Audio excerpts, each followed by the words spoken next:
Hello students, welcome. आज का अपना टॉपिक है फिजिकल प्रॉपर्टीज ऑफ ईथर। ठीक है, फिजिकल प्रॉपर्टीज पढ़ेंगे, उसके बाद केमिकल प्रॉपर्टीज को भी देखेंगे। तो फिजिकल प्रॉपर्टीज ऑफ ईथर में क्या है? सबसे पहला तो फिजिकल स्टेट, यानी ईथर का फिजिकल एग्जिस्टेंस क्या होता है। ठीक है, तो इसमें ये है कि जो लोअर मेंबर्स पहले दिखाई देंगे, जैसे कि डाइमिथाइल ईथर और इथाइल मिथाइल ईथर। ये दो ईथर ऐसे हैं, डाइमिथाइल ईथर और इथाइल मिथाइल ईथर। ठीक है, तो डाइमिथाइल ईथर और इथाइल मिथाइल ईथर यानी किस तरीके से? डाइमिथाइल ईथर मतलब CH3OCH3, ये हो गया डाइमिथाइल ईथर। और इथाइल मिथाइल ईथर मतलब C2H5OCH3। ये जो दो ईथर्स हैं, ये दो ईथर कैसे हैं? Are in gases state. ठीक है, ये गैसेस हैं। बाकी जो अदर्स ईथर हैं, ठीक है, the rest of other ethers are colourless liquid. इन दो ईथर्स के अलावा बाकी अदर जो ईथर्स है वो सभी कलरलेस लिक्विड होते हैं और उनका एक प्लेजेंट स्मेल होता है। ठीक है, तो ये उनका एक फिजिकल एग्जिस्टेंस है कि ये किस तरीके से होंगे। तो इसमें सिर्फ दो ही ईथर ऐसे हैं कि जो गैसेस स्टेट में मिलेंगे, बाकी सभी ईथर्स ये कलरलेस लिक्विड होते हैं और उनका एक प्लेजेंट स्मेल होता है। ठीक है, तो ये हुआ फिजिकल स्टेट। अब उसके बाद देखते हैं सोल्युबिलिटी। तो ईथर की अगर सोल्युबिलिटी देखते हैं तो ईथर वाटर में सोल्यूबल तो है, ठीक है, कम सोल्यूबल है, बट वाटर में सोल्यूबल होने के पीछे रीजन क्या है कि ईथर वाटर के साथ हाइड्रोजन बॉन्डिंग बनाता है। ठीक है, ईथर में ऑक्सीजन, ठीक है, जो कि इलेक्ट्रोनेगेटिव है, तो इस पर पार्शियल नेगेटिव चार्ज आएगा और वाटर में हाइड्रोजन पे पार्शियल पॉजिटिव चार्ज आता है। तो ईथरल ऑक्सीजन, इसको बोलते हैं अपन ईथरल ऑक्सीजन। ये ईथरल ऑक्सीजन क्या करता है? वाटर के हाइड्रोजन से हाइड्रोजन बॉन्डिंग बनाता है और इसी रीजन की वजह से ईथर ये वाटर में सोल्यूबल है, लेस सोल्यूबल है, ठीक है, and also lighter than water. तो ये जो है they are soluble in water and lighter than it. Water से हल्का होता है और वाटर में सोल्यूबल होने के पीछे रीजन है कि ईथर में ईथरल ऑक्सीजन जो है ये वाटर के हाइड्रोजन से हाइड्रोजन बॉन्ड फॉर्म करता है। ठीक है, so due to this hydrogen bonding ether is soluble in water. Solubility of ether in water due to hydrogen bonding between ether and water molecule। समझ में आ रहा है? यानी यहाँ पर इथरल ऑक्सीजन वाटर के हाइड्रोजन से हाइड्रोजन बॉन्डिंग बनाता है और जिसके वजह से ये वाटर में सोल्यूबल है, बट ये ज्यादा से ज्यादा सोल्यूबल होता है अल्कोहल में। So these are soluble in alcohol. ठीक है, मतलब वाटर से ज्यादा ये अल्कोहल में सोल्यूबल होगा और हाईली इनफ्लेमेबल होता है। ठीक है, हाईली इनफ्लेमेबल मतलब क्या होता है? ये फायर को कैच कर सकता है। ठीक है, इनफ्लेमेबल होता है। तो सोल्यूबल वाटर में ज्यादा होगा, अल्कोहल में। वाटर में तो है लेकिन वाटर से ज्यादा ये किसमें? अल्कोहल में सोल्यूबल होता है और हाईली इनफ्लेमेबल होता है, फायर को कैच करता है।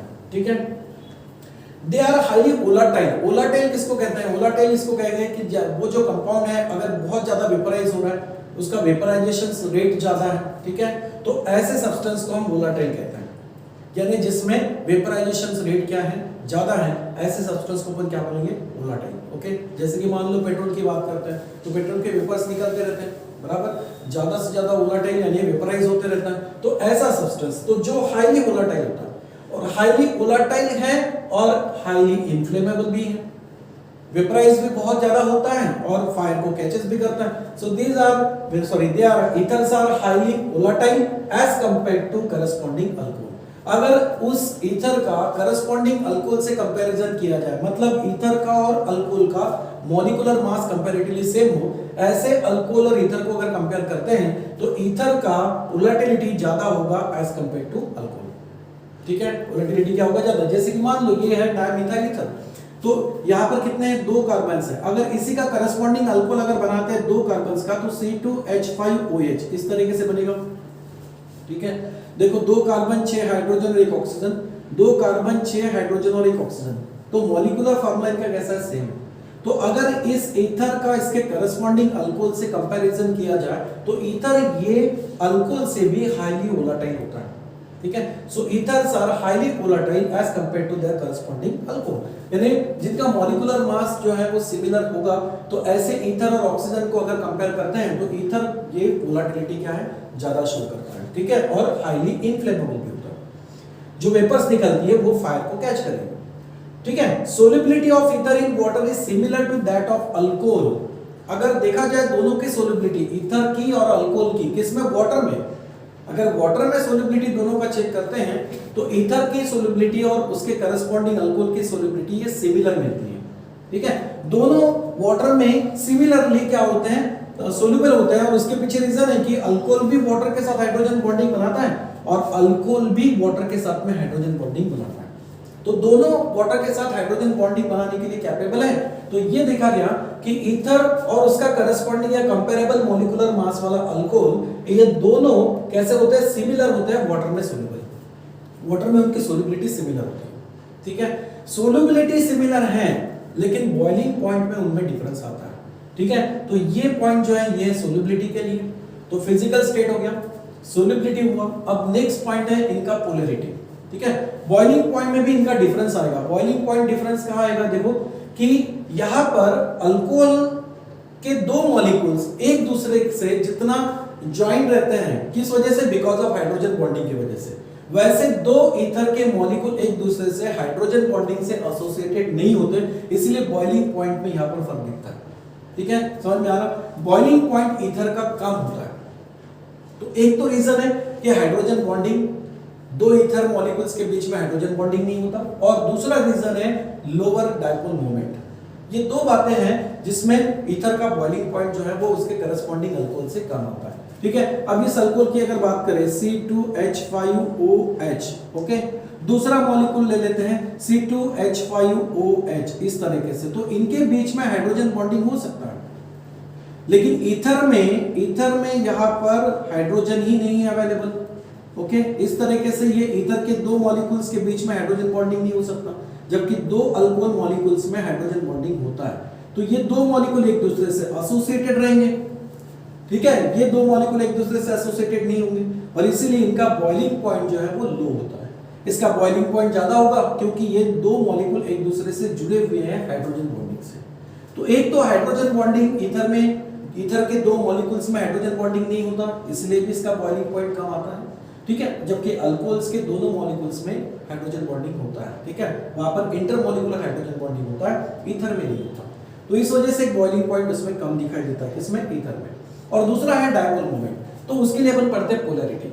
अब पोलैरिटी क्या है कि जो भी एक्चुअली पोलैरिटी कहां डेवलप होती है, जहां पर इलेक्ट्रोनेगेटिविटी डिफरेंस हो। ओके, अब वैसे तो ईथर में अल्किल यानी कार्बन और ऑक्सीजन, इन दोनों में इलेक्ट्रोनेगेटिविटी डिफरेंस तो है, तो कुछ तो पोलैरिटी डेवलप होगी, लेकिन वो लेस पोलर होते हैं। सो ईथर जो है ये कैसे हैं, these are the less polar than alcohol. Alcohol से करस्पॉन्डिंगली ईथर जो है ये लेस पोलर होता है। ठीक है, अब ये लेस पोलर होने के पीछे रीजन क्या है, तो पोलैरिटी हम जो मेजर करते हैं वो डायपोल मोमेंट्स पे मेजर करते हैं। Okay, polarity is measured in terms of dipole moment. अभी डायपोल मोमेंट क्या होता है, जैसे दो स्पेसिस है, ठीक है, जैसे ए और बी, ये दो स्पेसिस है, एक पर मान लो पार्शियल पॉजिटिव और दूसरे पे पार्शियल नेगेटिव चार्ज आ रहा है, इन दोनों के बीच सेपरेशन क्या है, मान लेते हैं कि these charge species are separated by a distance of r and each species have the magnitude of charges q, जैसे कि प्लस q, तो इस पे आएगा सपोज माइनस q।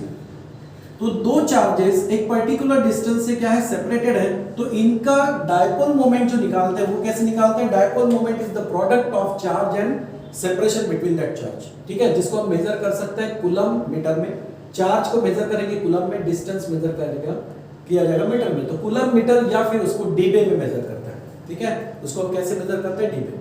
तो ईथर में क्या होता है, डायपोल मोमेंट कम होता है। पोलैरिटी हम किस में मेजर कर रहे हैं, पोलैरिटी हम मेजर कर रहे हैं in terms of dipole moment. तो यहां ये लेस पोलर दिखाई देता है, ईथर लेस पोलर है, इसका मतलब वहां पर डायपोल मोमेंट जो है वो कम होगा। अब ये डायपोल मोमेंट कम है, क्यों होता है, देखो अगर हम ईथर की बात करें ROR, ठीक है, या R डैश, दो डिफरेंट अल्किल भी हो सकते हैं, सेम भी हो सकते हैं। इसमें ऑक्सीजन के पास में लोन पेयर ऑफ इलेक्ट्रॉन है। ठीक है, तो क्या होता है यहां पर इलेक्ट्रोनेगेटिविटी डिफरेंस तो होगा ही, अल्किल और ऑक्सीजन में इलेक्ट्रोनेगेटिविटी डिफरेंस तो है कार्बन और ऑक्सीजन के बीच में, तो इससे इस पर पार्शियल नेगेटिव और इस पर पार्शियल पॉजिटिव चार्ज तो आएगा। ठीक है, ये होता है, लेकिन यहां साथ ही क्या दिखाई देता है कि ऑक्सीजन पे है लोन पेयर, दो लोन पेयर, और ये है यहां पर बॉन्ड पेयर। ओके, तो लोन पेयर रिपल्शंस ज्यादा होता है as compare to bond pair repulsion. Lone pair में सबसे ज्यादा रिपल्शन होगा, लोन पेयर बॉन्ड पेयर में उससे कम होगा, और बॉन्ड पेयर में सबसे कम। तो repulsion between lone pair is high than repulsion between bond pair, so that's why ये जो बॉन्ड एंगल आपको मिलता है ईथर में, ओके, ये जो बॉन्ड एंगल मिल रहा है कार्बन ऑक्सीजन और कार्बन, इसके बीच जो बॉन्ड एंगल मिल रहा है, this bond angle is observed eight 110 degree, 110 degree, ये इसका बॉन्ड एंगल मिलता है। मतलब बॉन्ड एंगल यहाँ पर 180 नहीं है, अगर 180 होता, अगर इसके बीच में बॉन्ड एंगल अगर 180 होता तो क्या होता, डायपोल मोमेंट यहाँ पर कैंसिल होते, एक दूसरे से क्या होते, कैंसिल हो जाते हैं, अगर 180 यहाँ पर बॉन्ड एंगल होता तो। लेकिन ईथर में बॉन्ड एंगल 180 डिग्री नहीं है, उसकी जगह क्या है 110, ठीक है, इसके वजह से यहाँ पर कुछ नेट डायपोल मोमेंट मिलेगा। अब डायपोल मोमेंट ये हम वेक्टर से शो करते हैं, और वो किस तरफ, जिस तरफ लोन पेयर हो उस तरफ हम एरो को पॉइंटेड करते हैं। तो ये यहाँ से एक डायपोल मोमेंट आएगा, ये यहाँ से एक डायपोल मोमेंट आएगा, और दोनों इंक्लाइन है बाय एंगल्स ऑफ 110 डिग्री, ठीक है, एग्जैक्टली अपोजिट होते तो कैंसिल होता, अपोजिट नहीं है तो कैंसिल नहीं होगा, और इनके वजह से एक नेट डायपोल मोमेंट मिलता है, ठीक है।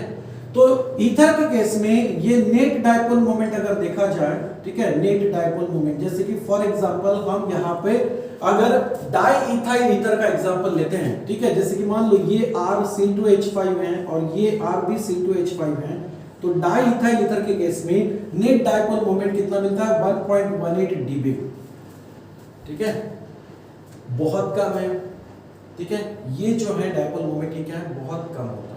So this dipole moment is very very less, ठीक है, इन अल्कोहल, और डायपोल मोमेंट अगर कम है तो पोलैरिटी भी कम आएगी, क्योंकि पोलैरिटी हम मेजर ही किसमें करते हैं, डायपोल मोमेंट्स में।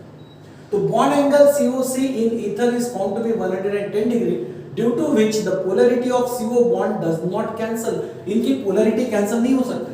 अगर ये 180 होते हैं, 180 इनमें अगर एंगल्स बनता तो पोलैरिटी कैंसिल होती और डायपोल मोमेंट भी जीरो मिलता, लेकिन 180 के जगह यहाँ पर 110 डिग्री बॉन्ड एंगल मिल रहा है, और वो क्यों मिलता है, because of repulsion between the bond pair and lone pair.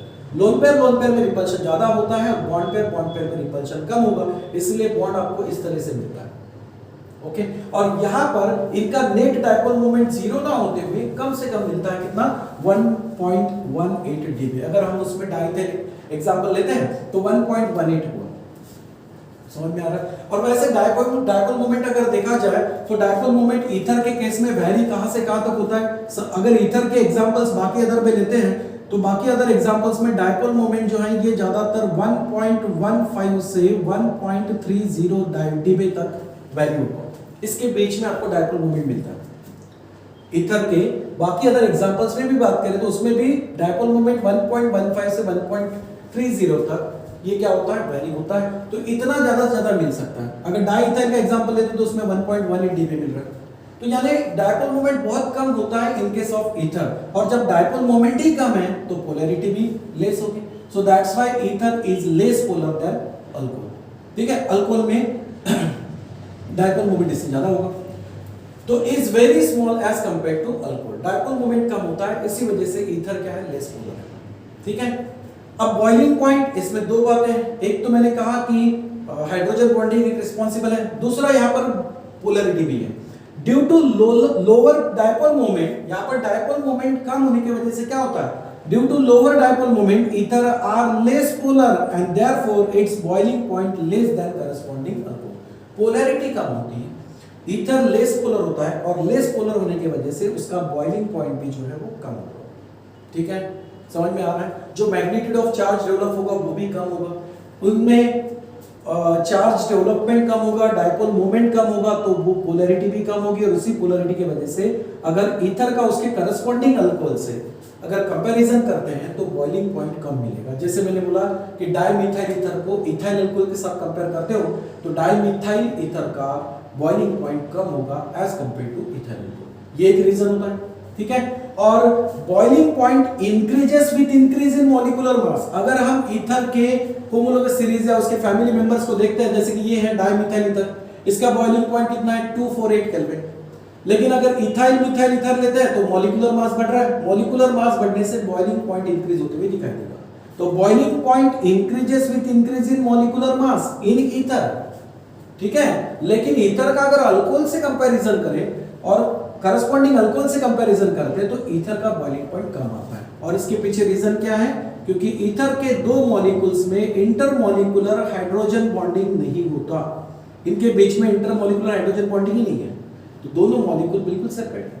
But alcohol का अगर एग्जांपल लेते हैं तो अल्कोहल, ठीक है, तो अल्कोहल में क्या होगा, दो अल्कोहल्स के मॉलिक्यूल्स में यहां पर इंटरमॉलिक्यूलर हाइड्रोजन बॉन्डिंग हो सकता है। एक अल्कोहल का हाइड्रोजन जो है वो दूसरे अल्कोहल के ऑक्सीजन से इंटरमॉलिक्यूलर हाइड्रोजन बॉन्डिंग बनाएगा, इससे मॉलिक्यूल एक दूसरे से एसोसिएटेड रहेंगे, ओके, इनके बीच में फोर्स ऑफ अट्रैक्शन रहेगा, सो दैट्स व्हाई यहां पर बॉइलिंग पॉइंट ज्यादा होगा। यहाँ पर इनके बीच में इंटरेक्शन है ही नहीं, हाइड्रोजन बॉन्डिंग ही नहीं है, तो इस वजह से यहाँ पर बॉइलिंग पॉइंट क्या होगा, लो होगा। इस केस में बॉइलिंग पॉइंट जो है ये लो होगा, इस केस में बॉइलिंग पॉइंट जो है वो हाई होगा। ठीक है, समझ में आ रहा, तो ये यहाँ पर बॉइलिंग पॉइंट हाई होगा। तो ये कुछ फिजिकल प्रॉपर्टीज है ईथर की, समझ में आ रहा, तो यहाँ तक है फिजिकल प्रॉपर्टीज ऑफ ईथर। इसके बाद अपन स्टार्ट करेंगे बाद में केमिकल प्रॉपर्टीज ऑफ ईथर। ठीक है, यहाँ तक समझ में आया, चलो।